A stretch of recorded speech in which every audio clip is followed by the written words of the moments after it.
Hello students and welcome back to your own channel Learn with चाहत। तो आज की इस वीडियो में हम करेंगे क्लास 12th के म्यूज़िक की तैयारी। आप बच्चों का म्यूज़िक का पेपर है 17 मार्च को, ठीक है। 16 को आपका हिंदी का पेपर है एंड 17 को आपका म्यूज़िक का पेपर होने वाला है। उसकी तैयारी हम करेंगे, पूरे 30 नंबर की तैयारी आज हम करने वाले हैं। और ये वो नोट्स हैं जो मैंने अपनी क्लास 12th में बनाए थे। उन्हीं नोट्स से मैं आपको तैयारी करवाने वाली हूँ। इस वीडियो हो सकती है ये वीडियो थोड़ी सी बड़ी हो जाए, लेकिन इस पूरी की पूरी एक वीडियो में मैं आपको 30 नंबर की तैयारी करवा दूंगी। और आप इसको बहुत अच्छे से सुनना, 2 से 3 बार वीडियो को देख लेना, ठीक है। और अगर कुछ नहीं याद हो रहा फिर भी, तो थोड़ा सा उसे लिख कर भी देख लेना, आपको फिर वो अच्छे से प्रिपेयर हो जाएगा। बच्चों, म्यूज़िक एक ऐसा सब्जेक्ट है जिसमें हम बहुत अच्छा स्कोर कर सकते हैं और ज़्यादा इतना कुछ वो भी नहीं है, लेकिन हमारे लिए दिक्कत इसलिए आ जाती है इस सब्जेक्ट में क्योंकि इसके ज़्यादातर कोई टीचर नहीं होते हैं स्कूल में अवेलेबल, या बहुत कम टीचर हैं। और अगर उनको भी कोई काम आ गया, जाना पड़ गया किसी बात से, तो बच्चों की पढ़ाई इस वजह से अफेक्ट हो जाती है। और यूट्यूब पे भी इसके खास कोई टीचर नहीं है। तो आज मैं आपको उन्हीं नोट्स से तैयारी करवाने वाली हूँ जिन नोट्स को मैंने बनाया था अपनी 12th में, ठीक है। उसी तरीके से मैं प्रेजेंट करके आती थी और ये वही नोट्स हैं और मैं इन्हीं से आपको पढ़ाने वाली हूँ। तो अब हम वीडियो को स्टार्ट करते हैं, पर उससे पहले मैं आपको बता दूं कि मेरा टेलीग्राम चैनल है सेम इसी नाम से, लर्न विद चाहत, ओके। इसमें आपको फ्री पीडीएफ नोट्स मिल जाएंगे। ऑल्सो आपको चैनल की सारी अपडेट्स मिलती रहेंगी। सेम इसी नाम से इंस्टा भी है, अगर आप चाहें तो आप मुझे वहाँ फॉलो कर सकते हैं और अब आपके कोई भी डाउट है वो आप मेरे से वहाँ पे क्लियर कर सकते हैं, ओके बच्चों। और इस वीडियो में आप जब डिस्क्रिप्शन में जाएंगे तो डिस्क्रिप्शन में आपको मैंने उसमें पूरा टाइम मर दे रखा होगा कि इतने से इतने मिनट तक इंट्रो है, इतने से इतने मिनट तक मैंने आपको तानपुरा मिलाने की विधि समझा रखी है, इतने से इतने मिनट तक मैंने आपको ये समझा रखा है और वो समझा रखा है। पूरा मैं आपको वो चीज़ क्लियर करके दूंगी ताकि अगर आपको कोई स्पेसिफिक टॉपिक देखना है तो आप वो भी देख सकते हैं। और इसमें हम फुल सिलेबस की तैयारी करने वाले हैं। तो सबसे पहले तो मैं आपको इस वीडियो में दिखाऊंगी पेपर पैटर्न।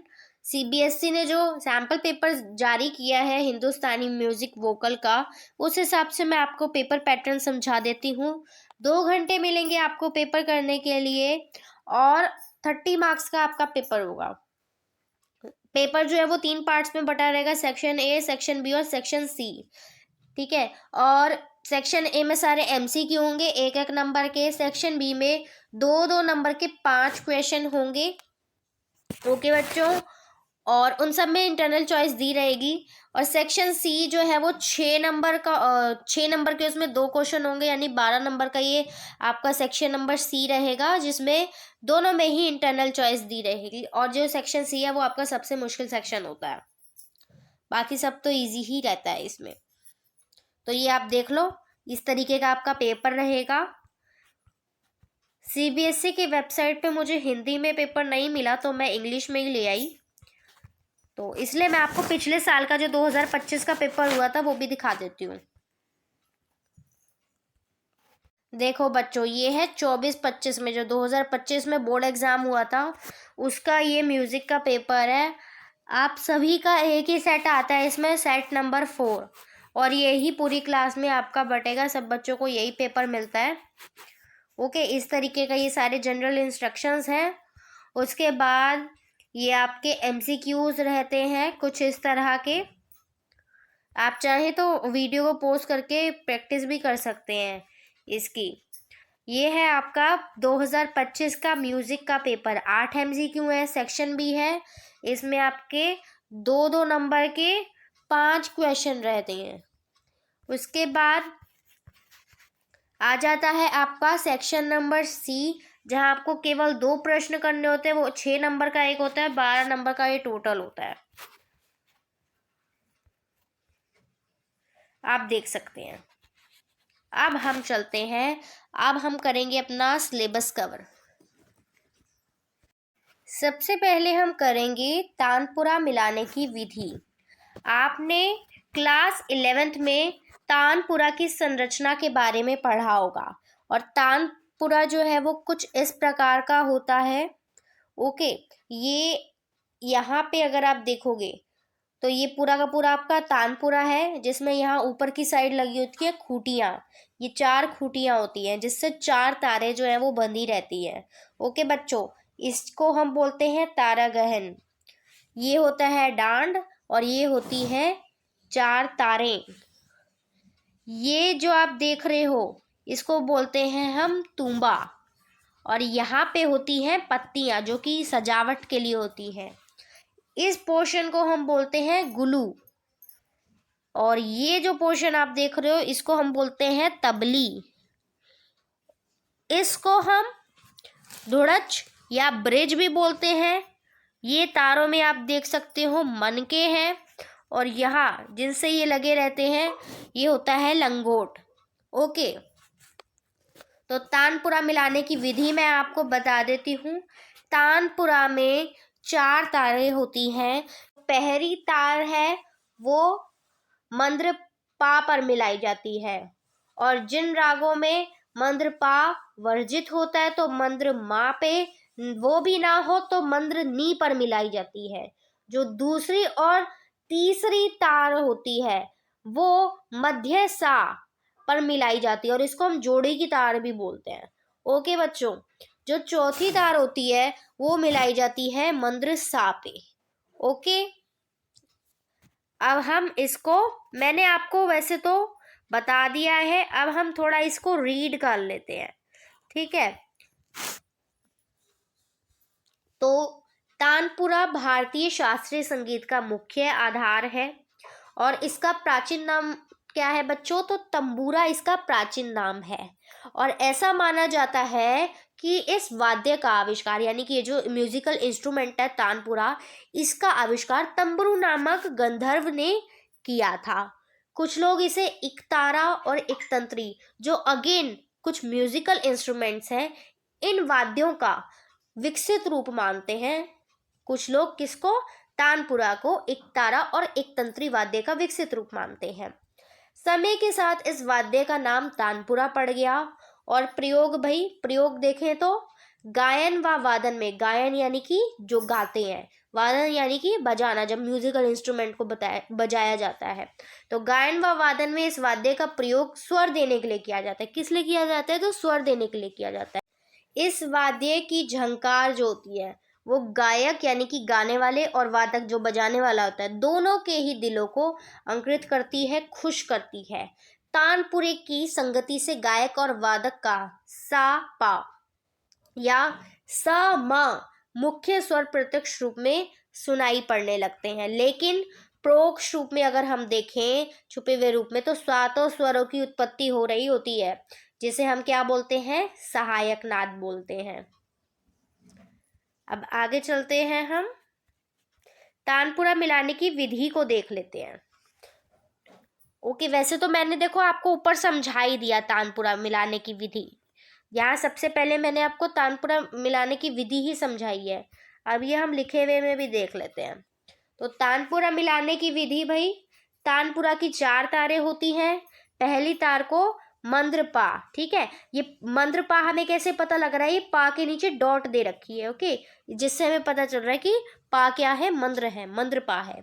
या जिन रागों में पा स्वर वर्जित होता है तो फिर पहली तार को मंद्र मा पे, और अगर वो भी नहीं होता है, पा स्वर भी नहीं होता है उनमें, तो फिर उसे मंद्र मा। ठीक है, अगर मंद्र पा और मंद्र मा दोनों ही स्वर वर्जित होते हैं, जैसे कि मारवा, पूरिया, इन सब में वर्जित होते हैं, तो फिर उसे मंद्र नी पर मिलाया जाता है। तानपुरे की दूसरी और तीसरी तार को अगर हम देखें तो इन्हें जोड़ी की तार भी बोला जाता है। इनको कहाँ मिलाया जाता है? तो इनको मध्य सा पे मिलाया जाता है।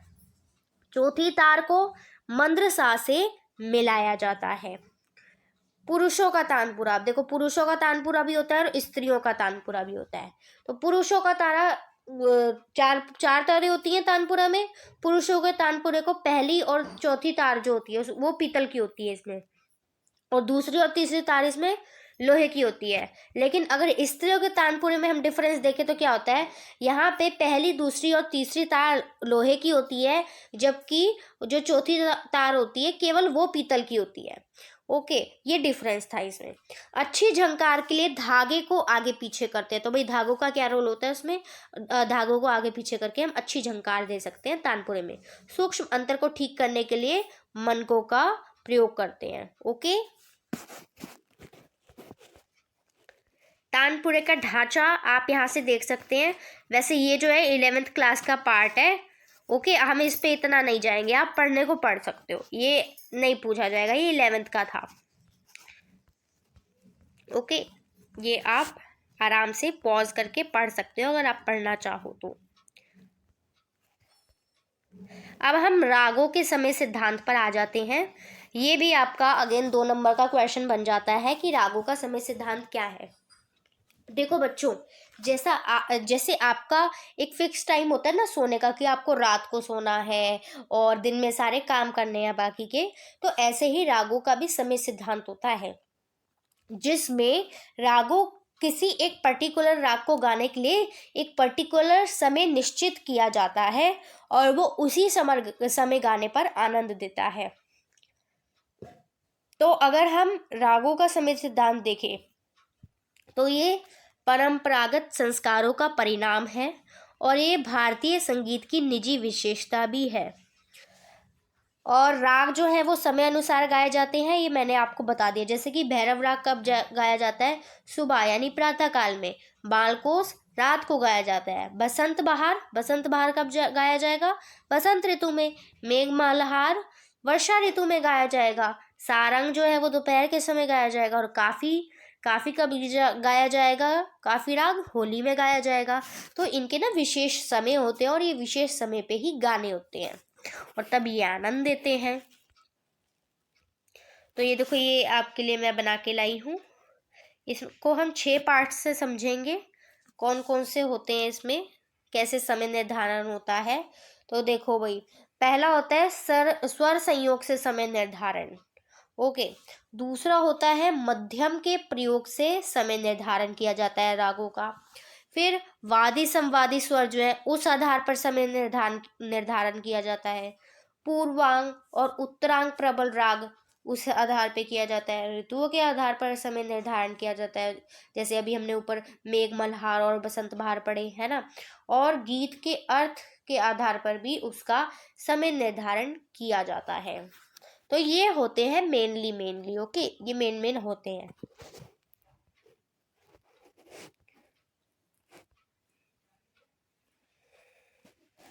अब इसे भी देख लेते हैं, यहाँ पे क्या कहा जा रहा है। तो देखो, जो गुणीजन है, गुणीजनों ने शुद्ध और कोमल स्वर होते हैं ना रागों में, तो शुद्ध और कोमल स्वरों को देखते हुए रागों के 3 वर्ग बनाए हैं।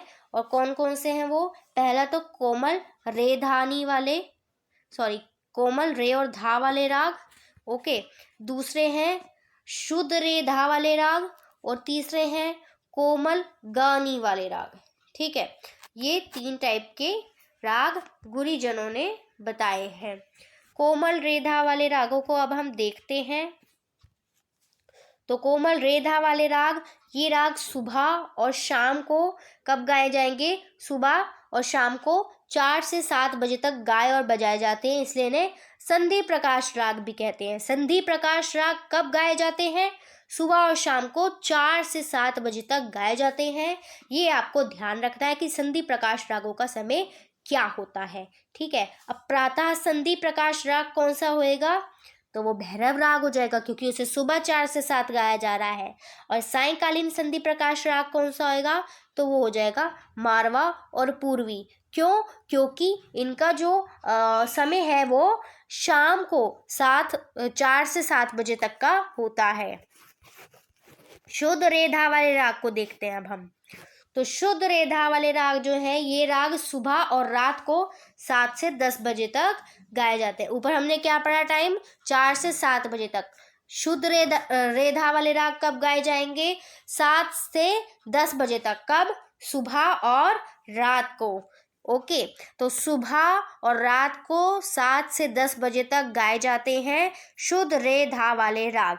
इन रागों की पहचान ये है कि इनमें रे, गा और धा स्वर शुद्ध होते हैं। ठीक है, और अब हम एग्जाम्पल देख लेते हैं। जैसे सुबह गाए बजाए जाने वाले राग जो कि 7 से 10 बजे तक गाए जाएंगे, सुबह 7 से 10 बजे तक, तो आसावरी और बिलावल का इसमें एग्जाम्पल हो गया। वैसे ही रात को 7 से 10 तक कौन से होते हैं, तो केदार, हमीर, भूपाली, ये इसके एग्जाम्पल हो जाएंगे। कोमल गानी वाले राग को देख लेते हैं अब हम। तो कोमल गानी वाले में इनमें ग और नी स्वर जो होते हैं वो कोमल होते हैं। ये राग सुबह और रात के 10 से 4 बजे तक गाए जाते हैं और इनकी पहचान है कि इनमें गा जो है, गा तो हमेशा इसमें अवश्य कोमल होता ही है। वहीं सुबह गाए जाने वालों के एग्जाम्पल हम देख लेते हैं। सुबह गाए जाने वाले राग जो कि सुबह 10 से 4 बजे तक गाए जा रहे हैं, जैसे कि जौनपुरी और सारंग, भीमपलासी भी। रात्रि में, रात में कौन से गाए जाने हैं, रात 10 से सुबह 4 बजे तक, तो वो है कौन से हैं ये, दरबारी, कान्हड़ा और मालकौंस। तो ये एग्जाम्पल हो जाएंगे। अब हम देख लेते हैं मध्यम के प्रयोग से समय निर्धारण। तो आइए देखते हैं मध्यम के प्रयोग से। जो मध्यम है उसको हम बोलते हैं अद्वदर्शक। ठीक है, इसको हम ये भी बोलते हैं। और इसके प्रयोग से समय निर्धारण देख ले तो तीव्र माँ प्रयोग वाले राग देखेंगे, इसमें हम शुद्ध माँ प्रयोग वाले राग देखेंगे। तो मध्यम के प्रयोग से समय निर्धारण कैसे होता है, एक तो तीव्र माँ है, जिसमें जिस राग में तीव्र माँ है तो वो कब गाया जाएगा, दिन 12 बजे से रात 12 बजे तक वो गाया जाएगा। जैसे एग्जाम्पल सारंग और बिलावल। वहीं शुद्ध माँ प्रयोग वाले राग कब गाए जाएंगे, रात 12 से दिन 12 बजे तक गाएंगे। ये इन सब का समय निर्धारण है, तभी तो हमने टॉपिक का नाम क्या पढ़ा है, रागों का समय सिद्धांत। तो हम इसमें राग, कौन सा राग कब गाया जा रहा है, किस समय पे, और उसकी कैटेगरी क्या है, हम वो ही देख रहे हैं इसमें। तो शुद्ध माँ प्रयोग वाले राग रात 12 बजे से दिन 12 बजे तक गाएंगे, जैसे कि मारवा और पूर्वी। और इसमें एक्सेप्शन क्या है, राग दुर्गा और राग देश, इसके एक्सेप्शंस रहेंगे। वादी संवादी से समय निर्धारण देख लेते हैं। तो वादी संवादी से समय निर्धारण सप्तक के पहले भाग से। ठीक है, सप्तक क्या होती है, सा रे गा मा पा धा नी सा, सा नी धा पा मा गा रे सा। ठीक है, सा रे गा मा पा धा नी सा, ये क्या होती है, आपकी सप्तक होती है। ओके, तो सा रे गा मा ये सप्तक का पहला भाग होता है, इसको हम क्या बोलते हैं, पूर्वांग बोलते हैं। और बाकी जो बचा प ध नी सा, इसको हम क्या बोलते हैं, उत्तरांग बोलते हैं। तो आई होप आपको पूर्वांग और उत्तरांग क्या होता है क्लियर हो गया होगा। जिन रागों का वादी स्वर सप्तक के पहले भाग में होता है, यानी कि वादी स्वर सारे गामा इन भागों में हमें मिलेगा, उन्हें हम पूर्वांग वादी राग कहेंगे। और ये कब गाए जाएंगे, दिन 12 से ये रात 12 बजे तक गाए जाएंगे। जैसे कि राग यमन, भूपाली, बिहाग, ये इसके एग्जाम्पल हो जाएंगे। और जिन रागों का वादी स्वर सप्तक के दूसरे भाग में होता है उन्हें उत्तरांग वादी राग कहते हैं। दूसरे भाग में यानी कि प ध नी सा, वो कौन से हो जाएंगे, उत्तरांग वादी राग। और ये रात 12 से दिन 12 बजे तक गाए बजाए जाते हैं। जैसे कि राग भैरव, अलहैया, बिलावल, देशकार, ये इसके एग्जाम्पल हो जाएंगे। अब हम पूर्वांग और उत्तरांग प्रबल राग देख लेते हैं। तो जिन रागों का पूर्व अंग प्रबल होता है वे दिन के पूर्वार्ध में गाए जाएंगे, और जैसे कि भीमपलासी और केदार। और जिनका उत्तरांग प्रबल होगा वे दिन के उत्तरार्ध में गाए बजाए जाएंगे, जैसे जौनपुरी और बसंत। अब ऋतुओं के अनुसार समय निर्धारण, ये तो बहुत ईजी है। कुछ राग विशिष्ट ऋतु में गाने से अत्यंत आनंद प्रदान करते हैं। ऋतुकालीन राग होने के कारण इन्हें 24 घंटे गाया बजाया जा सकता है।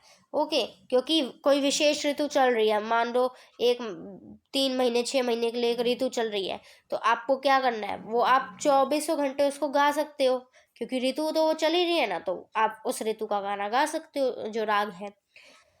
जैसे कि बरसात में मेघ और मल्हार, ठीक है, बरसात में आप क्या गाओगे, मेघ और मल्हार राग गाओगे। बसंत में राग बसंत गाओगे। बहार, इनके प्रकार आप गाओगे। होली के समय पे आप काफी राग गाओगे। ओके बच्चों, गीत के अर्थ पर समय निर्धारण, जिन गीतों में प्रातःकालीन शब्दों का अधिक प्रयोग होगा, ओके, जब अब जैसे सुबह वाले शब्द जिनमें ज्यादा प्रयोग हो रहे हैं तो वो सुबह गाए जाएंगे प्रातः काल में, और जिनमें रात वाले शब्द ज्यादा प्रयोग हो रहे हैं वो रात्रि काल में गाए जाएंगे। ओके बच्चों, तो ये हो जाएगा।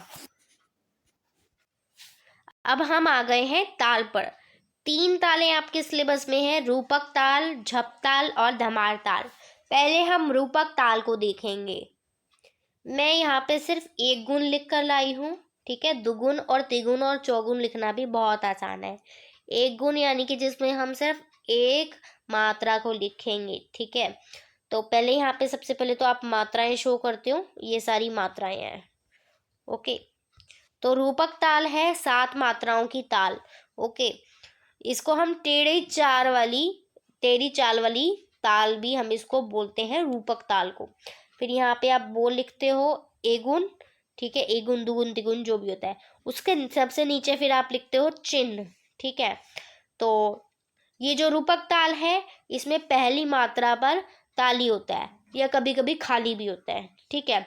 और चौथी मात्रा पर दूसरी ताली होती है इसकी, और छठी मात्रा पर इसकी तीसरी ताली होती है, ठीक है बच्चों। स्वर क्या है इसके, क्या क्या है इसके, तो पहले पे ती, ना, धी, ना, धी, ना, ठीक है, ये है इसके। अब हम इसको बजाएंगे कैसे, जैसे कि ती, ना, धी, ना, धी, ना, इस तरीके से हम इसको बजाते हैं, ठीक है। अब आप कहोगे हम दुगुन तिगुन चौगुन कैसे लिखेंगे, तो ये लिखना भी बहुत आसान है, आप बस 1 गुण अच्छे से याद कर लो, ठीक है। आपको अभी 30 मार्क्स का आपका पेपर सिर्फ आपको लिखने को आ रहा है, प्रैक्टिकल आप सब बच्चों का हो चुका है। तो आपको लिखना कैसे है, 1 गुण बहुत अच्छे से याद कर लो सभी का। तो यहाँ पे आप जब दुगुन लिख रहे हो यहाँ पे, तो ती और ती को जोड़ दोगे, फिर ऐसे ही ना और धी को जोड़ दोगे, ठीक है। ऐसे फिर नाधी को जोड़ दोगे, इस नाधी को, ठीक है।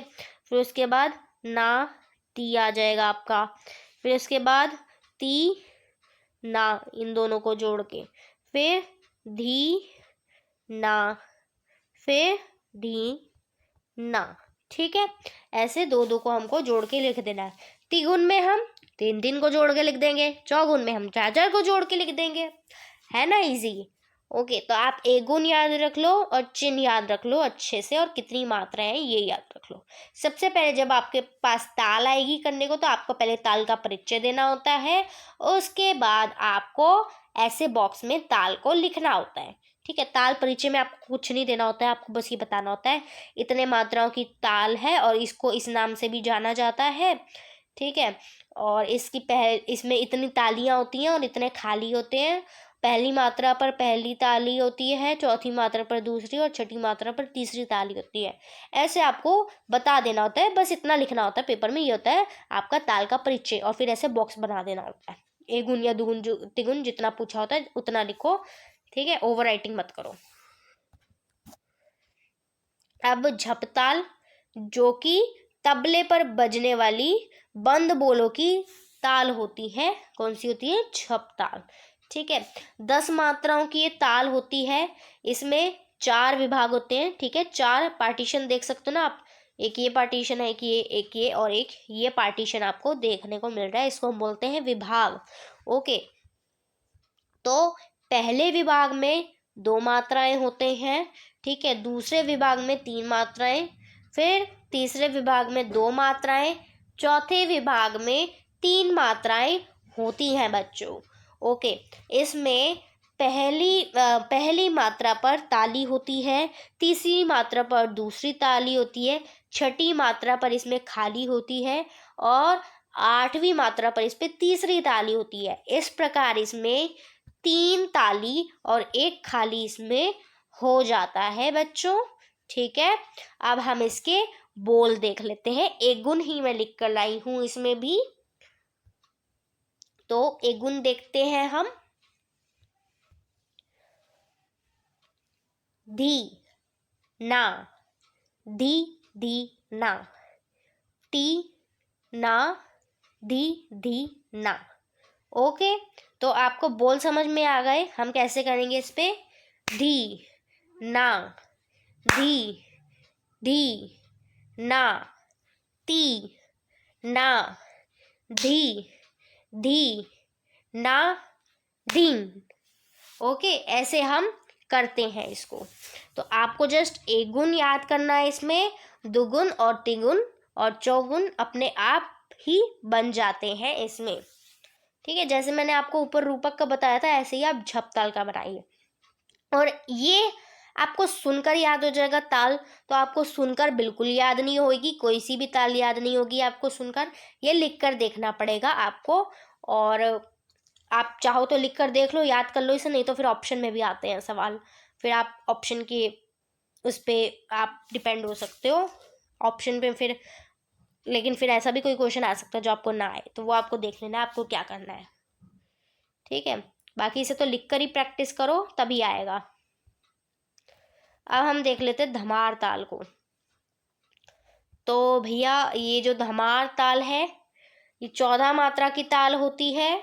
विलंबित लय की ताल भी हम इसको बोलते हैं। विशेष रूप से कहाँ यूज होती है? धमार गायन शैली के साथ ये बजाई जाती है। खुले बोलों की ताल है। ठीक है, जप ताल क्या है? बंद बोलों की ताल। प्राचीन काल में इसे पखावज पे बजाया जाता था। ठीक है, या फिर मृदंग के साथ बजाया जाता था, इन इंस्ट्रूमेंट पे। ठीक है, लेकिन अगर हम आज वर्तमान में देखें तो इसे तबले पर भी बजाया जाता है। इस पे पहली मात्रा पर सम होता है। सम यानी कि हम क्रॉस का निशान लगा देते हैं। पहली मात्रा जहाँ होती है वहाँ हम सम बोलते हैं और ऐसे क्रॉस का निशान लगा देते हैं। छठी मात्रा पर इस पे अगर हम देखें तो दूसरी ताली होती है और इसमें 11वीं मात्रा पर तीसरी ताली होती है और 8वीं मात्रा पर खाली होता है इसमें। ठीक है, इस तरह इसमें 3 तालियां और 1 खाली होता है। इस प्रकार से ही आपको लिखना होता है बस। क्या बोलते हैं, ताल का परिचय।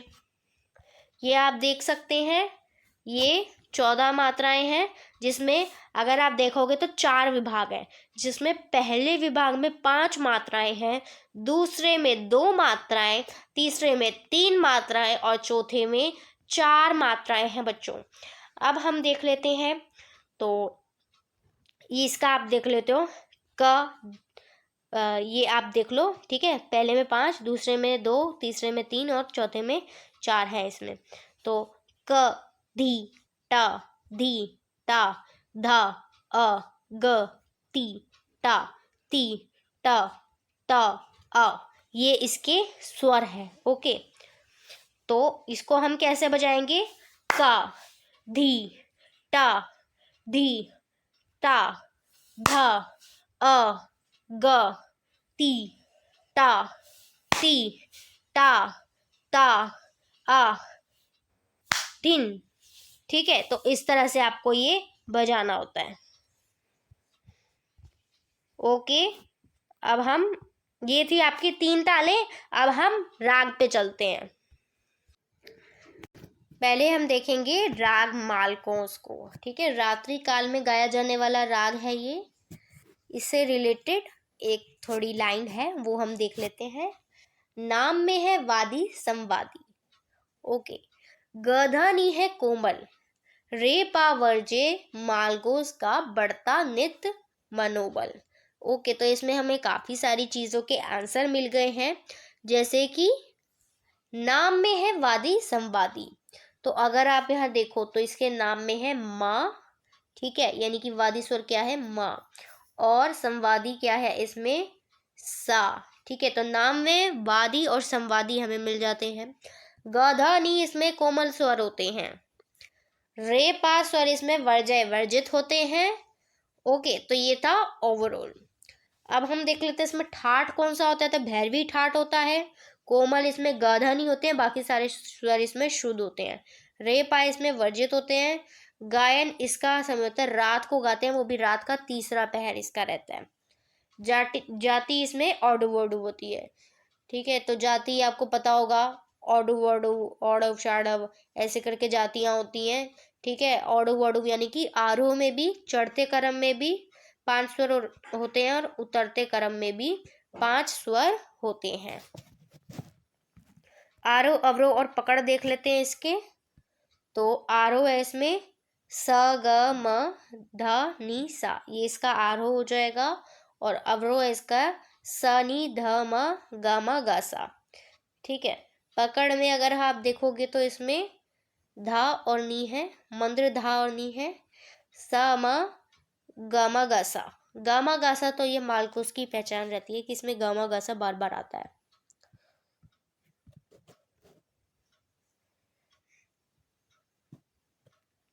विशेषताएं अगर मैं देखूं तो कुछ लोग ये जो मालकोस राग है इसको मालकंश और मालकोश भी कहते हैं। और जो पंडित जी भाटखंडे जी थे, इनके अनुसार मालकोस राग जो है वो मालवा प्रांत के नाम से रखा गया है, मालकोस। ठीक है, इस राग में वीर रस की प्रधानता देखने को मिलती है और ये एक पुरुष राग होता है बच्चों। गंभीर प्रकृति का राग है और सभी प्रकार के गीत जैसे कि इसमें ख्याल, ध्रुपद, धमार, तराना, ये सब इसमें गाए जाते हैं। और लोकप्रिय एवं मधुर राग होने से इस राग में भजन, गजल भी गाए जाते हैं। न्यास के स्वर अगर हम देखें, यानी कि जिन पे बार बार स्वर रुकते हैं, ठीक है, तो उनका बोलते हैं न्यास के स्वर, जैसे कि स ग म इसमें हो जाएंगे। मिलता जुलता राग है इसमें चंद्रकोश। बस डिफरेंस क्या होता है मालकोश और चंद्रकोश में, तो अगर आपने यहाँ देखा था ऊपर, यहाँ पे था मालकोश में गधनी कोमल, ठीक है, नी जो है इसमें कोमल है। लेकिन अगर आप चंद्रकोश को देखोगे तो डिफरेंस सिर्फ इतना रहता है कि यहाँ पे जो नी है वो शुद्ध होता है। ठीक है बच्चों, छोटा ख्याल देख लेते हैं इसमें। 3 ताल 9वीं मात्रा से स्थाई भी देखेंगे हम और अंतरा भी देखेंगे। तो स्थाई क्या होते हैं, यानी कि बार बार रिपीटेड लाइंस जो होती हैं किसी भी राग या गाने की, उसको हम बोलेंगे स्थाई। और अंतरा यानी कि जो डिफरेंट डिफरेंट पैराग्राफ्स उसमें होते हैं। तो स्थाई क्या है इसमें, कोयलिया बोले अम्बुआ की डाल पर, रुत बसंत को देत संदेशवा, कोयलिया बोले अम्बुआ की डाल पर, ये हो जाएगा आपका स्थाई। ओके, और सेम अंतरा आप देख सकते हो, ये अंतरा हो जाएगा इसका। अब हम आगे चलते हैं। अब हम आ गए हैं राग भैरव पे। तो राग भैरव जो है इसका ठाठवी भैरव है। ठीक है, जाति है संपूर्ण संपूर्ण, यानी कि आरोह अवरोह में इसकी है 7 स्वर होते हैं। ठीक है, गायन प्रातःकालीन राग है, सुबह गाते हैं संधि प्रकाश, यानी कि मैंने आपको ऊपर बताया था कि सुबह 4 से 7 बजे तक इसको गाया जाता है। वादी धा होता है इसमें, संवादी रे। ठीक, रे धा जो है इसमें कोमल होते हैं, बाकी इसमें शुद्ध होते हैं। रे धा कोमल किस में है, भैरव में। और पा इसमें कभी कभी वर्जित होता है। तो भैरव राग का आरोह, अवरोह और पकड़ देख लेते हैं हम। आरोह इसमें हो जाएगा सारे गामा पधा निसा। ठीक है, सारे गामा पधा निसा इसमें आरोह हो जाएगा। अवरोह हो जाएगा इसमें सनी धापा मगा रेसा, ये इसमें अवरोह हो जाएगा। आरोह आपको पता होगा चढ़ता क्रम, ठीक है, जब हम ऊपर जाते हैं, और अवरोह यानी कि जब हम वापस नीचे आते हैं, जैसे सारे गामा पाधा निसा, ये आरोह हो गया। अब हम इसको उल्टा बोल रहे हैं, वापस आ रहे हैं, यहाँ हो जाएगा इसका अवरोह सनी धापा मगा रेसा। ठीक है, फिर आ जाती है पकड़। तो पकड़ को देखते हैं हम। पकड़ इसमें क्या है, गामा धधा प गामा रे रेसा। ठीक है, गामा धधा प गामा रे रेसा, ये इसकी हो जाएगी पकड़। छोटा ख्याल देख लेते हैं इसमें। तो छोटा ख्याल है इसमें मध्य 9वीं मात्रा से, छोटा ख्याल इसका है, ये धन धन मूरत कृष्ण मुरारी, सुलोचन गिरधारी, छब सुंदर लागे अति प्यारी। ये है इसका स्थाई। अंतरा, अंतरा इसका बंशी धर्मन मोहन सुधा, बली बली जाहू मोरे मन भावे, सब रंग ज्ञान विचारी। ये इसका हो जाएगा अंतरा हो जाएगा। ये बच्चों आपको याद करना पड़ेगा।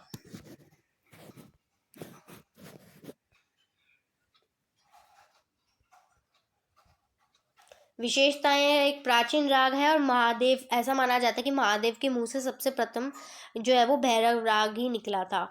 और गंभीर प्रकृति का राग है, प्राचीन राग है, गंभीर प्रकृति का राग है। ध्रुपद, धमार, छोटा ख्याल, बड़ा ख्याल, तराना सभी इसमें गाए जाते हैं। कोमल राग में, इस राग में कोमल रेधा को आंदोलित किया जाता है, यानी हिलाया डुलाया जाता है। जैसे कि ग म ध द प ग म रे रे सा, इसमें द को और रे को इसमें क्या कर रहे हैं, बार बार आंदोलित कर रहे हैं, हिला डुला रहे हैं। वादी स्वर धा होने से यह उत्तरांगवादी राग है। ठीक है, हमने पढ़ा था ना, इसमें क्या है, इसमें वादी स्वर धा है, तो ये उत्तरांगवादी राग आ जाएगा। ओके, क्योंकि स रे ग म प ध नी सा, तो प ध नी सा ये क्या है, उत्तरांग है। ठीक है, तो ये उत्तरांगवादी राग हो जाएगा। सम प्राकृतिक मिलते जुलते राग है इसमें, कालिंगड़ा और रामकली। न्यास के स्वर है इसमें सा रे पा धा, तो ये न्यास के स्वर हो जाएंगे। इस राग के प्रयोग में कभी कभी पा को वर्जित किया जाता है, जैसे कि ग म ध द प ग म रे रे सा। ठीक है, और गा का इसमें वक्र प्रयोग किया जाता है, जैसे कि ग म रे रे सा। ओके बच्चों, अब हम राग बागेश्वरी पे आ जाते हैं। तो जो ये राग बागेश्वरी है, इसका ठाट होता है काफी, जाति इसमें औडव संपूर्ण होती है। आरोह में 5 स्वर, अवरोह में 7 स्वर। वादी स्वर मा है, संवादी सा है। ओके, कोमल स्वर है इसमें गा और नी। वर्जित रे पा है, वो भी आरोह में वर्जित है। गायन है रात का दूसरा पैर, किसका, बागेश्वरी का। रात का तीसरा पहर किसका होता है, कमेंट सेक्शन में मुझे बताएंगे आप। आरोह देख लेते हैं इसमें हम, तो सा नी ध नी सा, गा मा धा नी सा, ये आरोह हो जाएगा। अवरोह इसका सा नी ध प म प ध गा अ म गा रे सा, ये हो जाएगा इसका अवरोह। पकड़ है ध नी सा म प ध गा अ रे सा, ये हो जाएगी इसकी पकड़। ओके बच्चों, तीन ताल देखेंगे हम। छोटा ख्याल, इसका छोटा ख्याल ही आएगा बेसिकली, लिखने को आया अभी तो। कौन करत तौरी बिनती पियरवा, मानो ना मानो हमरी बात, ये हो जाएगा इसका स्थाई। अंतरा है जब से गई मोरी सुधुन लीनी, चाहे सौतन के घर जात। ओके, ये है इसका छोटा ख्याल। विशेषताएं देख लेते हैं। तो विशेषताएं हैं इसकी, काफी राग के रे और पा के महत्व को कम करके माँ को वादी स्वर मानकर इस राग की रचना की गई है। किस राग की, बागेश्वरी राग की। रागांग पद्धति के अनुसार यह राग जो है वो स्वर रागांग राग है। सम प्राकृतिक राग इसमें भीमपलासी और रागेश्वरी हैं। न्यास के स्वर इसमें समाधा हैं, और इस राग में बड़े ख्याल, छोटे ख्याल, ध्रुपद ये सब गाए जाते हैं, तराना भी गाया जाता है इसमें। अब हम देखेंगे जीवनियों को। जीवनियाँ आपके सिलेबस में 3 हैं, उस्ताद फयाज खां, बड़े गुलाम अली खां और कृष्ण राव शंकर पंडित, ये 3 आपके सिलेबस में जीवनियाँ हैं बच्चों। तो पहले हम उस्ताद फयाज खां की जीवनी देख लेते हैं। ये कौन से घराने से थे, जो मेन आपकी बातें हैं शॉर्ट में मैं बता देती हूँ। आगरा घराने से थे। ठीक है, ख्याल, ध्रुपद, धमार ये सब भी गाया करते थे। नोम तोम का आलाप भी करते थे, और इनका उपनाम था प्रेम पिया। उपनाम मतलब जो हम अपनी रचनाओं में अपना नाम ना लिखकर, एक नाम होता है हमारा, जिस नाम से हम रचनाएं लिखते हैं उसको हम बोलते हैं उपनाम। ठीक है, जैसे कि सच्चिदानंद, हीरानंद, अज्ञेय। ठीक है, सूर्यकांत त्रिपाठी, निराला, तो निराला क्या हो गया, उनका उपनाम हो गया। ऐसे ही अज्ञेय क्या हो गया, उनका उपनाम हो गया। तो प्रेम पिया किसका उपनाम था, उस्ताद फयाज खान का। जीवनी इस प्रकार भी आ सकती है कि आपको उनका जीवन परिचय देना, जो अपनी रचनाओं में अपना नाम प्रेम पिया लिखते थे। तो फिर आपको ऐसे कैसे पता लगेगा किसकी जीवनी है, तो फिर इतना आपको ध्यान रखना होगा। ध्रुपद गायक थे और इनके कुछ राग है, जैसे राग जय जयवंती, तोड़ी, ललित दरबारी, ये इनके कुछ राग हैं। और इनका जो जीवन काल था काफ़ी कम रहा है, लगभग 64 या 65 वर्ष की आयु में इनकी मृत्यु हो गई थी। जन्म देख लेते हैं कब हुआ था, तो जन्म हुआ था 1886 में। स्थान कहाँ है, आगरा के निकट सिकंदरा में इनका जन्म हुआ था। पिता का नाम था सफदर हुसैन। घराना तो आगरा रंगीला घराना इनका था। और इनके प्रसिद्ध शिष्य कौन कौन से हैं, पंडित दिलीप चंद्र बेदी, अता हुसैन, लताफत हुसैन, शराफत हुसैन। मृत्यु हुई थी इनकी बड़ौदा में 5 नवंबर 1950 को हुई थी। ओके। संगीत गुरु कौन थे, नाना जी थे। और जब फयाज खान 5 से 25 वर्ष, देखो फयाज खान जो थे उनके पापा की छोटे में ही डेथ हो गई थी, तो फिर वो अपने नाना के यहाँ चले गए थे और नाना ने उनको संगीत की अच्छी शिक्षा दी थी। लगभग 5 से 25 साल की उम्र तक उन्होंने संगीत की अच्छी शिक्षा नाना जी ने दी थी। ठीक है, तो मैंने ये बता दिया आपको। फयाज खान की पिताजी की मृत्यु जो है वो छोटे में ही हो गई थी। पालन पोषण उनके नाना ने किया और उनको संगीत की अच्छी शिक्षा भी दी। फयाज खान अपने घराने के प्रसिद्ध ध्रुपद गायकों में से थे, यानी कि ध्रुपद में उनकी दक्षता थी। वे बचपन में ही अच्छा गाने लगे थे और हर संगीत सभा में उनका प्रभाव भी अच्छा पड़ रहा था। ठीक है, और कहीं ना कहीं इस चीज़ ने उनको प्रमोट किया आगे बढ़ने के लिए। उपलब्धियां, अचीवमेंट्स देख लेते हैं।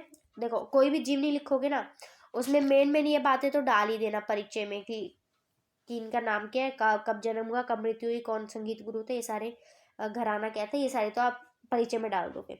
उपलब्धियां जरूर आपको डालनी है। ठीक है, उपलब्धियां और गायन विशेषताएं, शारीरिक विशेषताएं डालनी हो तो डाल सकते हैं आप। रचनाएं आपको जरूर डालनी है और उपलब्धियां आपको जरूर डालनी है। ओके बच्चों, अब हम देख लेते हैं इनकी उपलब्धियां। उस्ताद फयाज खान की उपलब्धियां देख लेते हैं। तो जो मैसूर के महाराज थे वो उनके गायन से बहुत ज़्यादा प्रभावित हुए थे और उनको 1906 में क्या मिला, इनको 1906 में स्वर्ण पदक मिला। 1911 में आफताने मौसीकी से नवाजा गया और बड़ौदा के महाराज सियाजी राव ने उनको अपने दरबार में दरबार गायक भी नियुक्त किया था। ठीक है, ये इनकी उपलब्धियां थी जीवन की। 1935 में बंगाल संगीत परिषद और इलाहाबाद विश्वविद्यालय ने इनको सम्मानित किया था। वे कौन, जो हमारे उस्ताद फयाज खान थे, वो महाराज से आज्ञा लेकर मुंबई, कलकत्ता, दिल्ली, लखनऊ प्रोग्राम करने भी गए थे। लाहौर रेडियो स्टेशन से उनका प्रोग्राम देखकर श्रोता जो थे वो बहुत आनंदित हुए थे। 20वीं सदी में इस गायक को बहुत ज़्यादा सम्मान मिला। अब हम इनकी गायन विशेषताएं देख लेते हैं फयाज खान की। तो काफ़ी नीचे स्वर से गाते थे और उनकी आवाज़ में बहुत ज़्यादा भरावट थी, ज़ोरदार भी बहुत थी आवाज़। और वे जो थे वो सभी प्रकार के गायन में निपुण थे, यानी कि परफेक्ट थे। ख्याल, ध्रुपद धमार, ये सब बहुत अच्छी तरह गाते थे। ख्याल में बीच में ध्रुपद धमार के समान वो नोम तोम का आलाप भी करते थे। नोम तोम का आलाप किसमें होता है, ध्रुपद धमार में। वो ख्याल में भी बीच बीच में ऐसे किया करते थे और बीच बीच में तू ही आनंद तरी भी गा लिया करते थे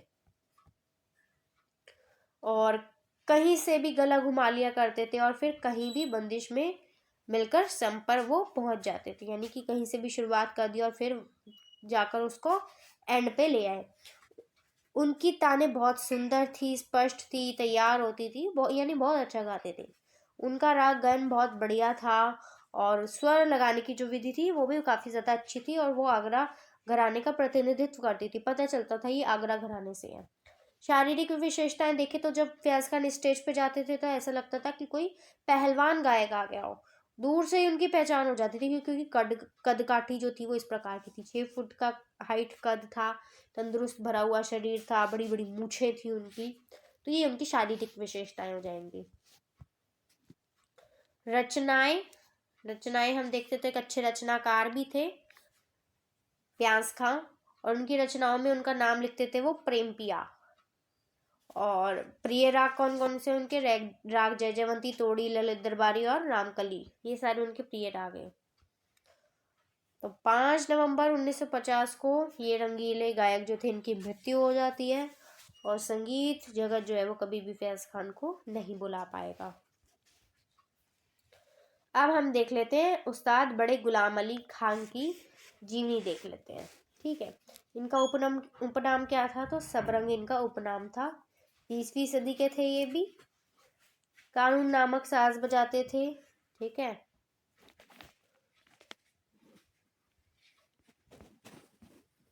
अब हम देख लेते हैं। तो जन्म जो है वो इनका 2 अप्रैल 1902 में हुआ था। इनका जन्म कहाँ हुआ था? कसूर, पाकिस्तान में। पिता का नाम था अली बख्श खां। और गुरु कौन थे इनके? तो पहले इनके चाचा काले खां गुरु थे। फिर ठीक है, फिर दूसरे गुरु इनके पिता अली बख्श खां थे। फिर तीसरे इनके सिंधी खां, ये इनके गुरु थे। मृत्यु कब हुई थी? तो 23 अप्रैल 1968 में मृत्यु हो गई थी। तो लगभग 66 साल का इनका जीवन काल था। कहाँ पर हुई थी मृत्यु? तो बशीरबाग पैलेस, हैदराबाद में। बेटे कौन थे? मुनव्वर अली। और पहली प्रसिद्धि इनको मिली थी 1940 के कोलकाता के संगीत सम्मेलन में।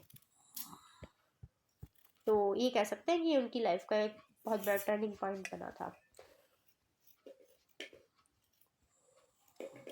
इनके पिता उस समय के जाने माने सारंगी वादक थे। ठीक है, यानी सारंगी बजाते थे वो। और बड़े गुलाम अली खां ने संगीत की शिक्षा पहले अपने चाचा काले खां से ली थी। फिर चाचा जी की मृत्यु हो जाती है तो फिर वो अपने पिताजी से संगीत की शिक्षा लेने लगते हैं। इन्होंने पिताजी की सारंगी भी सीखी। सारंगी के साथ साथ इन्होंने अपने गायन से पंजाब के जो लोग थे उनको भी बहुत ज़्यादा प्रभावित किया था, बहुत ज़्यादा खुश किया था। वो भी काफ़ी ज़्यादा इन्फ्लुएंस थे इनके गायन से। कुछ समय बाद उस्ताद सिंधी खां से गायन सीखने मुंबई आ गए थे। ओके, तो ये इनके संगीत गुरु थे। फिर थोड़ी देर बाद लाहौर वापस चले गए और विभाजन के बाद कराची, पाकिस्तान में रहने लगे थे। शारीरिक विशेषताएं देख लेते हैं।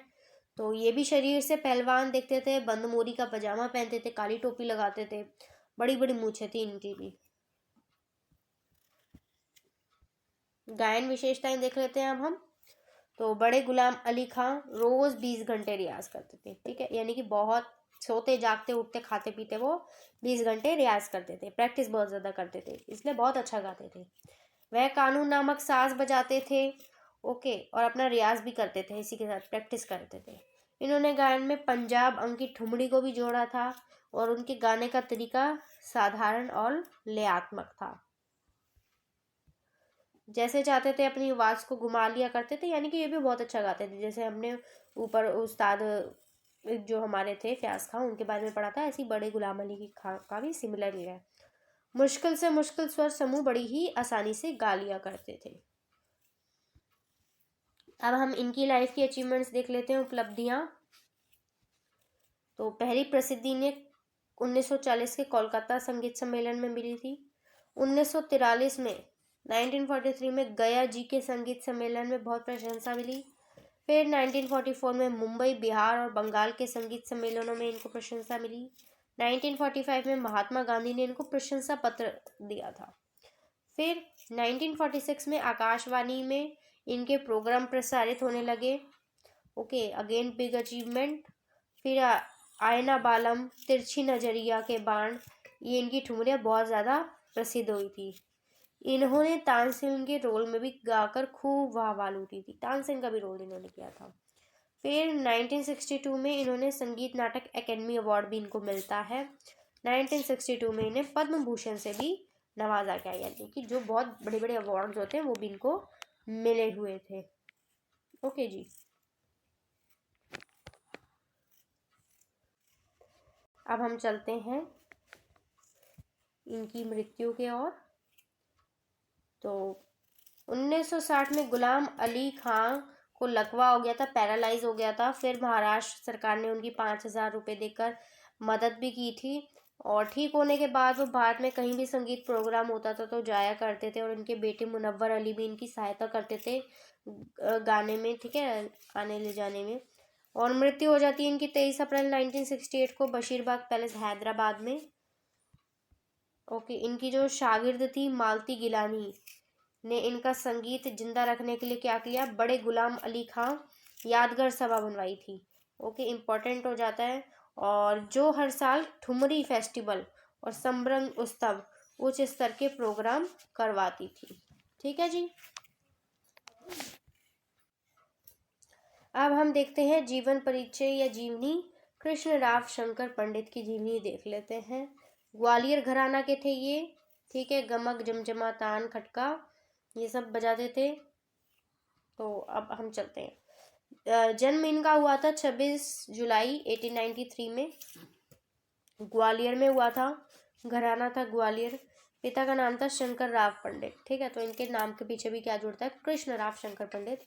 पिता का नाम इनके नाम के पीछे इन्होंने जोड़ा। और गुरु का नाम, इनके पहले गुरु थे इनके पिता, फिर श्री हद्दू खां हो गए, फिर नत्थू खां इनके गुरु रहे। कुछ पुस्तकें और रचनाएं भी थी, जैसे कि संगीत प्रवेश, संगीत सरगम सार, संगीत आलाप संचार, ये इनकी कुछ रचनाएं थी। शिक्षा संस्थान देखे तो शंकर गंधर्व विद्यालय ये इनके पिता के नाम पर खोला था इन्होंने शिक्षा संस्थान। मृत्यु हुई थी इनकी 22 अगस्त 1989 में ग्वालियर में ही। तो जो ये हमारे कृष्णराव शंकर पंडित हैं, इनका स्वभाव बहुत ही सरल और कोमल था। पंडित जी ने लोगों से सीखने और मेहनत करने के बाद संगीत की दुनिया में काफ़ी लोकप्रिय हो गए। यानी कि उनमें क्वालिटी क्या थी कि वो सीखने की इच्छा रखते थे। उन्होंने सीखा और क्या किया, लोकप्रिय होते गए ऐसे करके। गायन में लयकारी का काम बहुत अच्छे से करते थे, जिस कारण श्रोता और दूसरे संगीतकार भी इनकी काफ़ी ज़्यादा तारीफ किया करते थे, खूब खुले दिल से। फिर 1913 में ग्वालियर के राजा सतारा ने इनको शिक्षक के रूप में नियुक्त कर लिया। इसके बाद उन्होंने मौजूदा ग्वालियर नरेश और उनकी बहन कमला इनको संगीत की शिक्षा दी। ठीक है, और फिर कुछ समय बाद क्या करते हैं, दरबार छोड़ के यात्रा पर निकल पड़ते हैं। इसके बाद पंडित जी ने अपने पिता के नाम पर शंकर गंधर्व विद्यालय ये भी खोला था। आज भी अगर आप देखोगे तो ये संस्था अच्छा काम कर रही है। और 1926 में फिर दोबारा पंडित जी को आलिया काउंसिल की तरफ से ग्वालियर के दरबार में दरबारी गायक नियुक्त कर लिया गया था। गायन विशेषताएं देख लेते हैं। तो इनका राग की शुद्धता पर बड़ा ध्यान रहता था और पंडित जी की गायन शैली में संगीत की दुनिया में अपना खास स्थान रखती है। राग और लय पर इनका अधिकार स्पष्ट दिखाई देता है, यानी कि ये तो बहुत परफेक्ट तरीके से था। खुली और वजनदार आवाज़ ग्वालियर घराने की विशेषता रही है। पंडित जी मुश्किल हरकतें और ताने बहुत इजीली कर लिया करते थे और शुरू से ही लय कायम करने, स्थाई के साथ आलाप संचारी करने, इस सब में वो काफ़ी उनकी विशेषज्ञता रही है। गमक जमजमा ताने खटकों का प्रयोग उनकी गायनों में चार चांद लगा दिया करते थे। अब हम अचीवमेंट्स को देख लेते हैं। अचीवमेंट्स देख लेते हैं इनकी। तो अचीवमेंट्स इनकी हो जाएंगी कि इनको 1947 में ग्वालियर के महाराज ने संगीत अलंकार की उपाधि से सम्मानित किया था। फिर 1962 में इन्हें खैरागढ़ विश्वविद्यालय ने डॉक्टरेट यानी PhD की उपाधि से सम्मानित किया। फिर 1973 में भारत सरकार की ओर से इन्हें पद्म विभूषण मिला था और फिर 1980 में इनको तानसेन अवार्ड भी मिला था। तो काफ़ी सारी अचीवमेंट्स हैं इनकी लाइफ की। फिर हम देख लेते हैं मृत्यु को। तो अंत में संगीत की सेवा करते हुए पंडित जी ने 22 अगस्त 1989 में ग्वालियर में अपनी आखिरी सांस ली, यानी कि तभी इनकी मृत्यु हो जाती है और संगीत जगत इनको हमेशा याद रखेगा। अब हम आ गए हैं परिभाषाओं पे। बच्चों, परिभाषाएं जो हैं यहाँ पे बहुत काफ़ी ज़्यादा लिखा हुआ है, पर 1 नंबर का आएगा तो आपको लिमिटेड याद करना है इसमें। ओके बच्चों, तो मीन कैसे कहते हैं? तो भाई 2 स्वरों के इस प्रकार गाने बजाने को मीन कहते हैं जिसमें कोई रिक्त स्थान ना हो। ओके, यानी कि मीन लेते समय स्वर जो है उनको ऐसे टच किया जाएगा, इस प्रकार स्पर्श होगा कि वो अलग अलग हमको सुनाई ही नहीं पड़ेंगे। मींड निकालने के लिए हमें ऊपर अर्ध चंद्राकार लगाना पड़ता है, जैसे कि ये सा और माँ के ऊपर लगाया गया है। मींड जो है वो भारतीय संगीत की एक विशेषता, और इससे गाने बजाने में लोच आता है, ठीक है, यानी काइंड ऑफ इंटरेस्ट आता है, मज़ा आ जाता है। गमक देख लेते हैं, तो गमक क्या है? तो गमक शब्द की उत्पत्ति संस्कृत के गम धातु से हुई है, जिसका अर्थ क्या है? चलना। तो स्वरों को गंभीरता पूर्वक गाने बजाने को गमक कहते हैं। गमक निकालने के लिए आपके हृदय हार्ट पर जोर पड़ता है, और इसमें स्वरों को विशेष रूप से हिलाया डुलाया जाता है, आंदोलित किया जाता है उनको, ठीक है। पंडित शारंगदेव जो है, पंडित शारंगदेव जी ने गमक के 15 प्रकार बताए हैं, जो कि आप यहाँ पे देख सकते हैं। ये आपको हर प्रकार याद करने की जरूरत नहीं है, बस ये याद रखिए कि गमक के कितने प्रकार बताए हैं, तो 15 प्रकार बताए हैं। फिर आ जाते हैं मुर्की पर। तो मुर्की का साधारण अर्थ होता है कानों में दी जाने वाली मुर्की, ठीक है, जो कानों में दी जाती है। और फिर संगीत में मुर्की प्राचीन स्फुरित गमक के अंतर्गत आती है। 3 स्वरों को तेज गति में जब गाया बजाया जाता है तो उसको हम मुर्की बोलते हैं। और इसे लिखते कैसे? तो सा रे और सा, ये थोड़ा सा नीचे लिखा गया है। फिर या फिर हम कैसे लिख सकते हैं? रे नाव, और जैसे सा जो है वो थोड़ा नीचे करके लिखा गया है, इस तरीके से हम लिख सकते हैं। मुर्की का अधिक प्रयोग कहाँ होता है? तो ठप्पा, डुमरी और दादरा में इसका अधिक से अधिक प्रयोग होता है। फिर आ जाते हैं हम खटका पे। तो खटका का साधारण अर्थ क्या है? तो खटका का साधारण अर्थ होता है डर, भय, संदेह आदि, ठीक है। मुझे खटका लग रहा है, यानी मुझे शक हो रहा है। खटका प्राचीन गमक स्फुरित, ये भी प्राचीन गमक स्फुरित के अंतर्गत आता है। और जब हम 4 या 4 से अधिक स्वरों को गोलाई बनाकर, ठीक है, 4 या 4 से अधिक स्वरों को गोलाई बनाकर द्रुत लय में, यानी कि तेज लय में प्रयोग करते हैं, तो इसे हम क्या कहते हैं? खटका कहते हैं। खटका की क्रिया की अगर मैं बात करूँ तो मूल स्वर से अगले और पहले के स्वर को द्रुत लय में गाया बजाया जाता है, और फिर मूल स्वर को गाया बजाया जाता है, ठीक है। जैसे कि मूल स्वर क्या है? ठीक है, सा रे ग मा। तो जैसे हम रे ग मा को ले लेते हैं, ठीक है। तो ये गा जो है वो इसमें मूल स्वर रहेगा, और ये क्या हो जाएगा? ये इसके अगले वाला और ये इसका पिछले वाला, ठीक है। ये स्वर इसका हो जाएगा आगे और पीछे वाले स्वर जो हो जाएंगे। तो पहले खटका की क्रिया में क्या करेंगे? मूल स्वर से अगले और पहले स्वर को, यानी कि इन दोनों को द्रुत गति में गाएंगे बजाएंगे, और फिर इस मूल स्वर को गाएंगे बजाएंगे, ठीक है। ग्राम को देख लेते हैं। तो ग्राम का साधारण अर्थ क्या है? देखो, ग्राम मतलब गांव या देहात, जो गांव होता है। मतंग मुनि द्वारा रचित एक ग्रंथ था बृहदवेशी। उसके अनुसार अगर हम देखें तो जिस प्रकार बहुत से आदमियों के रहने के स्थान को गांव कहते हैं ना, उसी प्रकार स्वर और श्रुतियों के रहने के स्थान को भी ग्राम कहते हैं। श्रुतियों के बारे में हमने 11th क्लास में पढ़ा था। पंडित अहोबल द्वारा रचित संगीत परिजात के अनुसार अगर हम देखें तो स्वरों का समूह जो है वो ग्राम कहलाता है, ठीक है। ये अलग अलग लोग हैं, उन्होंने परिभाषाएं दी है। श्रुति से स्वर और स्वर से ग्राम की रचना होती है, ठीक है। श्रुति से स्वर, फिर स्वर से ग्राम की रचना होती है। और ग्राम जो है वो 3 प्रकार के, षडज, मध्यम और गंधार ग्राम, ठीक है। ये 3 प्रकार के ग्राम होते हैं। फिर बात आती है मूर्छना की। तो मूर्छना जो है वो मूर्छ धातु से उत्पन्न हुआ है। मूर्छ का मतलब क्या होता है? चमकना या फिर उभरना। और तो मूर्छना का मतलब क्या हुआ? चमकती या फिर कोई उभरती हुई वस्तु। ओके जी। पंडित ओमकार नाथ, इनके अनुसार क्या है? चमकीली या उभरती हुई वस्तु को हम मूर्छना कहते हैं, पंडित ओमकार नाथ जी के अनुसार। वहीं भरत मुनि और पंडित शारंगदेव जी के अनुसार 7 स्वरों के क्रमानुसार आरोह अवरोह को मूर्छना कहते हैं। ओके, अगर आपके एग्जाम में आ रहा है मूर्छना किसे कहते हैं, तो आप कोई भी एक इसमें से डिफाइन लिख सकते हो कि मूर्छना किसे कहते हैं। ये कोई गलत नहीं करेगा, बल्कि आप इनका नाम भी दे सकते हो, ये कि ये डिफाइन किसने दिया है। पंडित शारंगदेव जी ने मूर्छना के 4 प्रकार बताए। तो शुद्धा, अंतर संहिता, काकली संहिता और अंतर काकली संहिता, ये 4 प्रकार बताए हैं। मूर्छना के लक्षण देखेंगे अगर हम, तो मूषणा ग्राम पर आधारित होती है और इसके स्वर ग्रामबद्ध होते हैं। संपूर्ण होती है मूषणा, मूषणा ग्राम के किसी भी विशेष स्वर से शुरू होती है। मेन देखो यही आएगा कि इन्हें डिफाइन करो। ये तो जैसे लक्षण, ये तो थोड़ा एक्स्ट्रा हो गया, इसमें मेन डिफाइन करने को आएगा। आलाप देख लेते हैं, आलाप किसे कहते हैं। तो वही जो आलाप होता है ना, वो किसी भी राग का भाव पक्ष, जो फीलिंग होती है, उसको दिखाता है।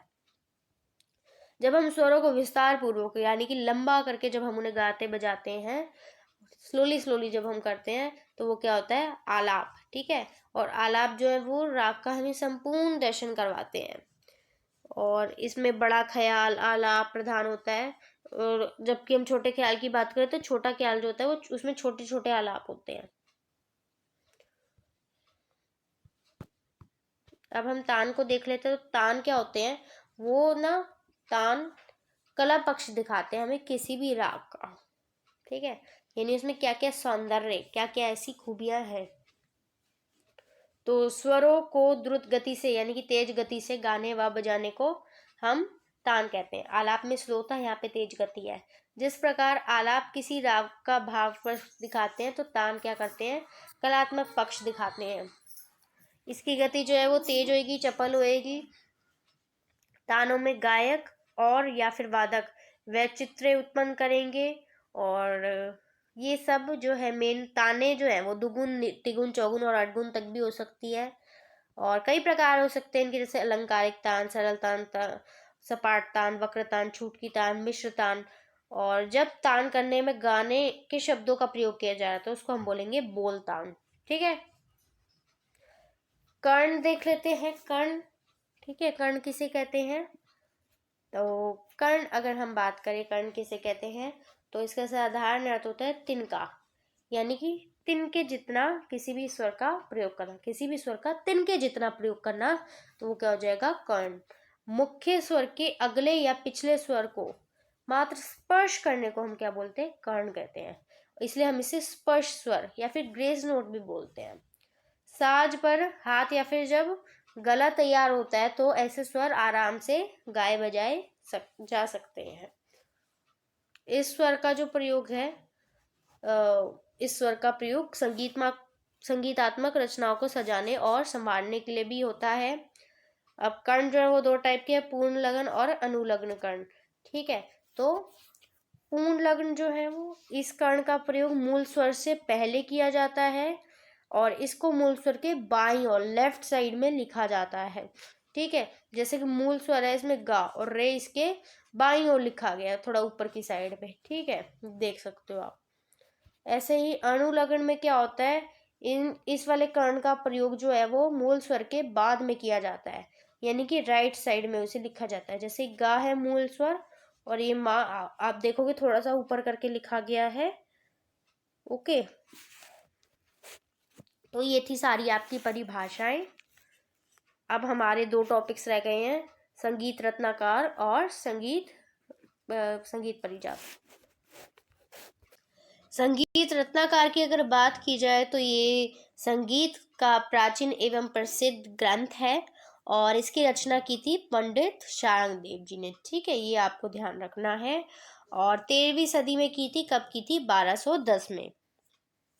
तो ये ग्रंथ उत्तर और दक्षिणी संगीत पद्धति का आधार माना जाता है। आपको पता होगा हमारे संगीत की दो पद्धतियां, उत्तर और दक्षिणी संगीत पद्धति। दक्षिणी संगीत पद्धति को हम कर्नाटक संगीत पद्धति भी कहते हैं। तो ये जो संगीत रत्नाकर है ये 7 अध्यायों में विभाजित है। स्वर अध्याय, राग विवेकाध्याय, प्रकीर्ण अध्याय, प्रबंध अध्याय, ताल अध्याय, वाद्य अध्याय और नृत्य नाटिका अध्याय। ये है 7 अध्याय इसके, किसके, संगीत रत्नाकर के। फिर आ जाता है, इन अध्यायों में गायन, वादन और नृत्य के पारिभाषिक शब्दों का तथा अन्य बातों पर प्रकाश डाला गया है। जो ये जैसे आपको नाम से पता चल रहा है, इन सारी चीज़ों के बारे में पता लगता है हमें इन अध्यायों में। इस ग्रंथ में नाद, श्रुति, स्वर, ग्राम और मूषणा, इन सब के बारे में बहुत अच्छे से बताया गया है। तो पहले हम देख लेते हैं स्वर अध्याय। तो इसमें भाई देखो, इसमें नाद की परिभाषा, नाद के भेद, अलंकार, स्वर, ठाठ, नाद की उत्पत्ति कैसे हुई है, ग्राम, मूर्छना, वर्ण, श्रुति, इन सब के बारे में बताया गया है। राग विवेकाध्याय की बात करूं तो इसमें 264 रागों का वर्णन है और इन सबको 10 भागों में, इन 264 रागों को 10 भागों में विभाजित किया गया है, जिसको हम 10 विधि राग वर्गीकरण या फिर स्त्री व पुरुष राग विभाजन भी बोलते हैं। तो ये हैं वो 10 पार्ट जिनको इन 264 रागों को जिनको बांटा गया है 10 पार्ट्स में। ठीक है, तो जैसे ग्राम राग, तो ग्राम राग की संख्या है इसमें 30 राग आएंगे, राग में 20, उपराग वाले में 8। ठीक है, ऐसे करके ये जो है 264 बन जाते हैं। प्रकीर्ण अध्याय को देखते हैं तो भाई इसमें पंडित जी ने वाग्यकार के 28 गुणों का विवेचन किया है, 28 गुणों के बारे में अच्छे से बताया है और इसके अलावा गायक के गुणों के बारे में, दोषों के बारे में भी बताया है। और संगीतकार को इन्होंने वाग्यकार कहा है, यानी कि जो शब्द रचना और स्वर रचना दोनों ही करते हैं। और इनके अनेक गुण होते हैं, जैसे कि इनको क्या क्या होता है, तो इनको शीघ्र कवित्त का ज्ञान होता है, व्याकरण, छंद, रस, अलंकार, लय, ताल, स्वर, राग, इन सब का अच्छा इनको ज्ञान रहता है। प्रबंध अध्याय देख लेते हैं, तो प्रबंध अध्याय में पंडित जी ने प्रबंध विषय के अधीन काफी सारे विषय हैं, उन पर प्रकाश डाला है, जैसे कि देशी संगीत, मार्गी संगीत, ये तो आपने 11th में भी पढ़ा है, निबद्ध और अनिबद्ध गान, रागालाप, रूपकालाप, ये सब के बारे में बताया है।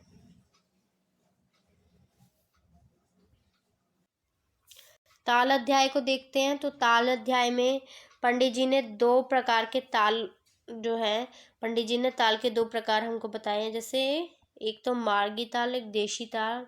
तो देशी ताल जो इनकी संख्या होती है 120, वहीं मार्गी संगीत हम देखें तो ये कितने प्रकार के होते हैं, चंचटपुट, संपकवेष्टक, प्रभुआत, षटपिता पुत्र, चाच पुत्र। ठीक है, और इन सभी का प्रयोग मार्गी संगीत में किया जाता है।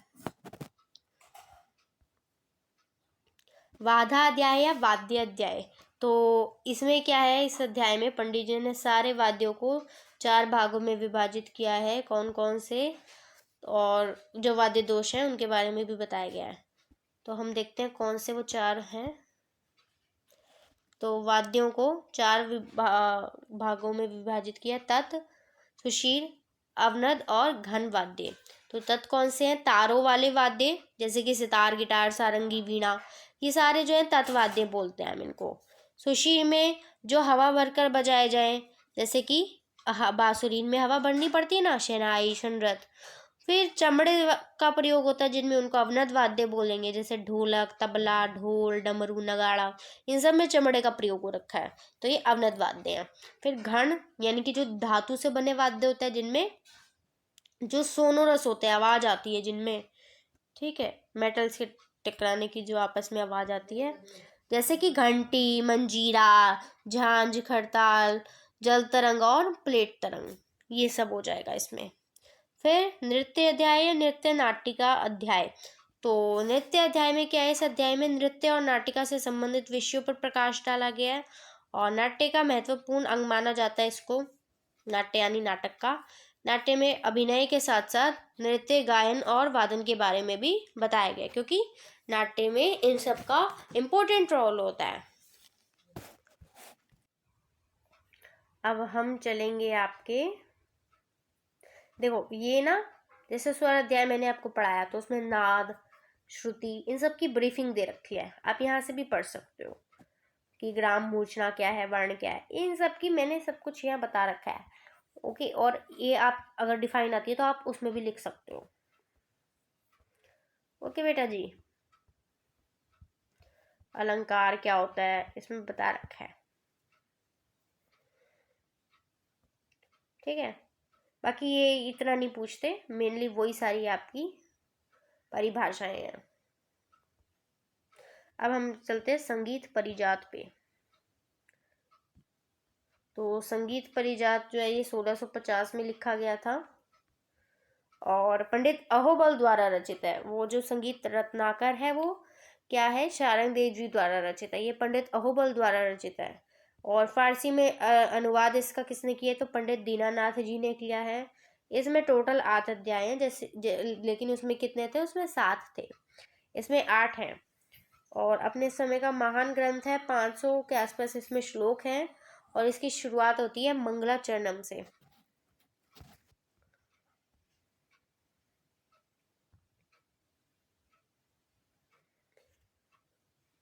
तो पहला जो अध्याय है इसमें, पहले मैं आपको 8 अध्याय बता देती हूँ कौन कौन से हैं। तो स्वर अध्याय है, ग्राम अध्याय, मूर्छना अध्याय, स्वर विस्तार अध्याय, वर्ण अध्याय, जाति अध्याय, समय अध्याय और राग अध्याय। ये 8 अध्याय है संगीत परिजात के। अब हम पहले देख लेते हैं स्वर अध्याय के। तो स्वर अध्याय में जो स्वर है उसको सांप बोला गया है, ठीक है। और स्वर की कुंडली किसे बताया गया है? श्रुति को बताया गया है। और ऐसे करके इसमें 22 श्रुतियां और उनके 5 प्रकार बताए गए हैं, ठीक है जी। वहीं नाद की उत्पत्ति, उसके भेदों के बारे में भी बताया गया है। और जो सा और मा है, ठीक है, इनको ब्राह्मण माना गया है, रे धा को क्षत्रिय और गानी को वैश्य माना गया है। अब हम देख लेते हैं ग्राम अध्याय को। तो जो ग्राम अध्याय है, ठीक है, 3 प्रकार के हैं ग्राम, जैसे हमने पढ़ाई था, षडज, मध्यम और गंधार। तो इसमें सबसे उत्तम जो है वो षडज माना जाता है। और ये षडज और मध्यम जो होते हैं ये रागों का आधार बनते हैं। और गंधार ग्राम तो जो ये स्वरलोक पर निवास करते हैं, क्योंकि गंधार जो थे वो स्वरलोक पर चले गए थे। और ग्राम, तो ग्राम जो है वो मूर्छना का आधार होता है ग्राम, ठीक है। स्वरों के समूहों को भी ग्राम बोलते हैं, ठीक है जी। अब हम देख लेते हैं मूर्छना अध्याय। तो षडज, मध्यम और गंधार, इन तीनों ग्रामों की साथ साथ मूर्छनाएं होती हैं, ओके। और केवल षडज जो ये संगीत रत्नाकर है, इन्होंने क्या किए हैं, सॉरी संगीत परिजात, इसमें पंडित जी ने क्या किया है, केवल षडज ग्राम की मूर्छनाओं का बारे में बताया गया है। ड्रॉबैक इसका ये है कि गंधार ग्राम की, ठीक है, और जो मध्यम ग्राम है उनकी मूर्छनाओं के बारे में बिल्कुल नहीं बताया हमको इसमें।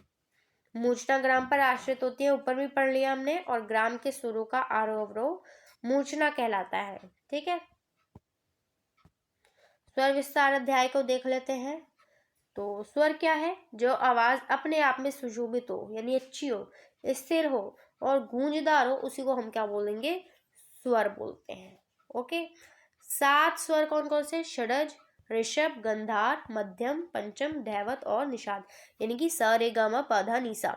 ये क्या इनके प्राचीन नाम है, जैसे कि सा का है षडज, रे का है ऋषभ, गा गंधार, मा मध्यम, प पंचम, ध धैवत और नी निषाद, ठीक है। इनके प्राचीन नाम है। तो स्वरों के 2 भेद बताएं, शुद्ध और विकृत स्वर होते हैं। 7 स्वरों के संयोग को 4220 स्वरों की रचना होती है, ठीक है। तो 7 स्वरों जब मिलते हैं तो उससे 4220 स्वरों की रचना होती है। अब हम वर्ण अध्याय को देख लेते हैं इसमें।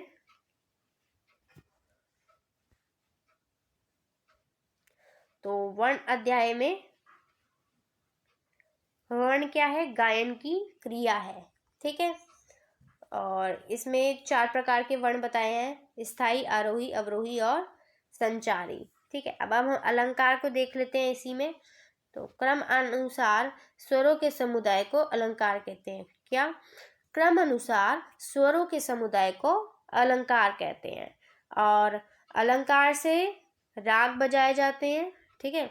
और इनके क्या क्या प्रकार हैं अलंकार के? तो मृदु, नंद, सोम, बिंदु, ये सब प्रकार हैं, ठीक है। और ये जो वर्ण है, वर्ण स्थाई, आरोही, अवरोही, संचारी, इनके भी अलंकार हैं, जैसे कि स्थाई के 7 अलंकार, आरोही के 12, अवरोही के 12 और संचारी के 24, ऐसे करके कुल 56 अलंकार बन जाते हैं।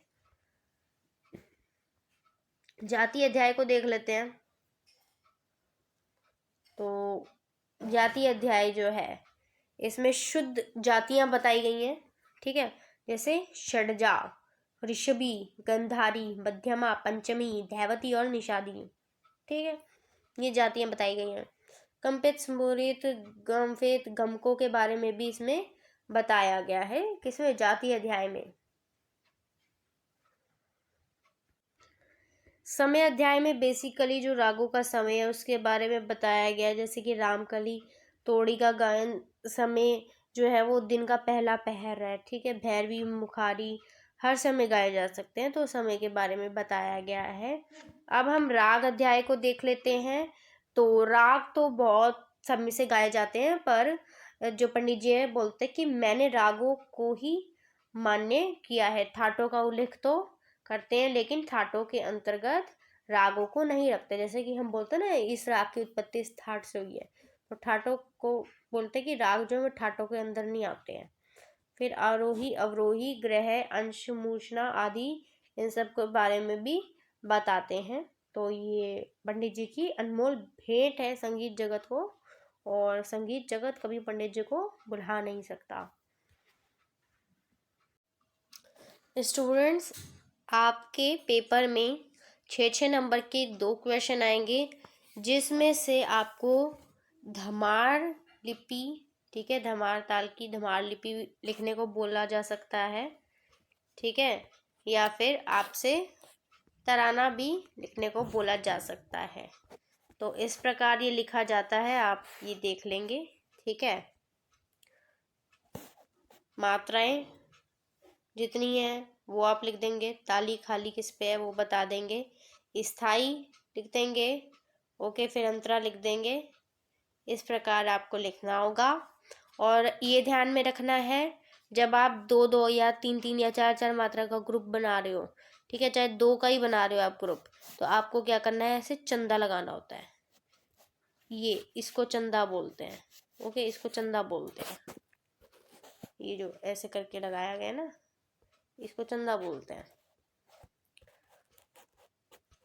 ठीक है। सेम तराना भी इस प्रकार से आप इसे याद कर लीजिएगा।